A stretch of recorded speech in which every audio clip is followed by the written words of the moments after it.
Au début du mois de septembre, Netflix a mis en ligne la série Chère Petite.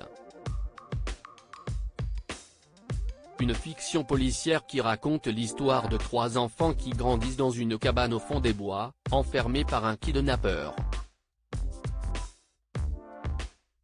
En 2014, Netflix a fait son entrée dans le paysage audiovisuel français, en proposant aux téléspectateurs d'avoir accès en un clic à des centaines de programmes.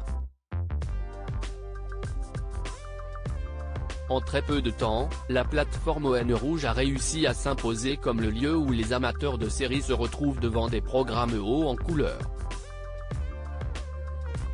Parmi eux, il y a bien sûr Stranger Things, qui plonge ses spectateurs dans les années 80, The Witcher, avec Henry Cavill qui massacre des monstres tous plus terrifiants les uns que les autres, et, plus récemment, Tapi, série dans laquelle Laurent Lafitte incarne l'ancien dirigeant de l'Olympique de Marseille. Netflix offre aussi à ses abonnés de nombreuses séries policières particulièrement glaçantes. C'est le cas de Mindhunter, avec le sosie d'Emmanuel Macron, Jonathan Groff, ainsi que la série espagnole Dévorée par les flammes, avec Ursula Corbero, l'héroïne de La Casa de Papel.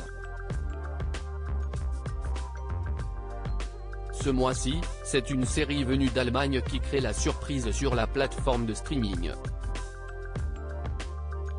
Mise en ligne au début du mois de septembre, Chère Petite s'est hissée à la seconde place du top 10 de la plateforme, grâce à son histoire glaçante qui pourrait rappeler certains faits divers terrifiants.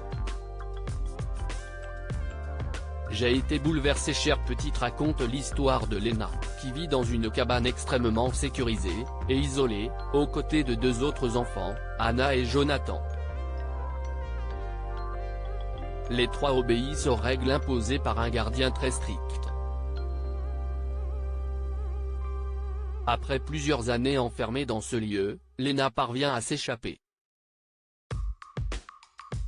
Une histoire glaçante qui rappelle bien sûr l'histoire de Natacha Kampusch.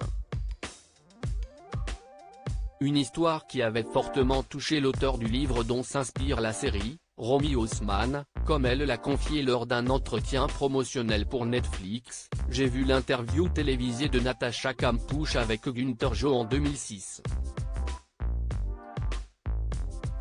C'était quelques semaines après qu'elle a échappé à son ravisseur.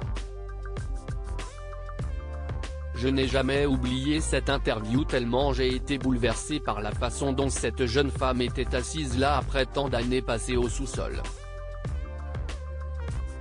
Une histoire qui a fortement touché l'écrivaine, mais qui ne l'a pas inspirée, car son livre intitulé Liebeskind, a été publié en 1999, soit 7 ans avant l'affaire Natacha Kampusch.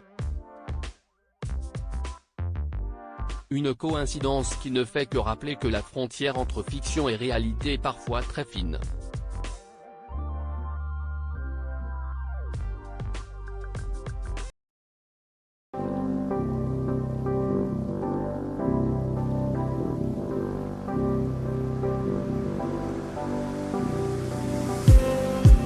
Just need